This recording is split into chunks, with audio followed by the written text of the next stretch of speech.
Bah, écoutez, le flou, ça n'est pas que sur ce texte-là. Je dirais que c'est un peu la marque du quinquennat. Donc, et effectivement, il y a aussi un immense flou et on ne sait plus trop comment les choses vont tourner. Moi, les choses sont absolument simples. Le président de la République avait pris un engagement.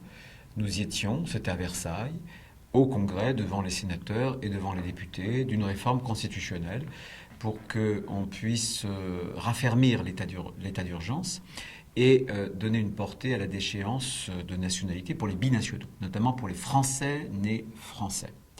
Il y a eu une cacophonie au gouvernement, avec le départ d'ailleurs de Mme Taubira, mais aussi dans toute la gauche, qui fait que le gouvernement a essayé de réécrire le gouvernement avec l'appui notamment de M. Urvoas, qui n'était pas encore garde des Sceaux, a essayé d'avoir une réécriture.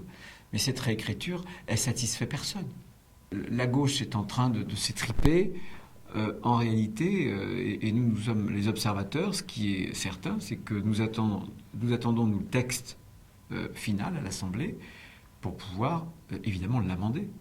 Donc nous, on prendra nos responsabilités et on reviendra au texte qui avait été déposé le 23 décembre au bureau de l'Assemblée nationale, qui correspondait aux engagements du président de la République pris devant le Congrès.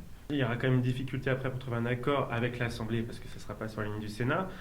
Dans ces conditions, est-ce que ça peut mettre en jeu le Congrès, la réunion du Congrès, la majorité des 3/5? Incapable de le savoir. Moi, je ne suis pas capable de le savoir.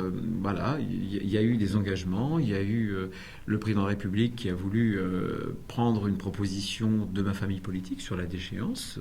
Parfait. Maintenant, si, parce que la gauche est tellement divisée qu'on ne peut pas aller au bout, ce sera un problème de gauche, pas de ma famille politique. Mais il ne faut pas l'exclure. Ah bah, je vais vous dire, au jour d'aujourd'hui, on n'exclut rien.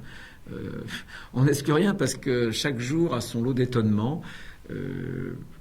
Si vous voulez, quand il n'y a pas de cap sur beaucoup de choses, voilà, on a droit à des yo-yo de temps en temps, des zigzags d'un temps à l'autre. Donc, il faut s'étonner de rien.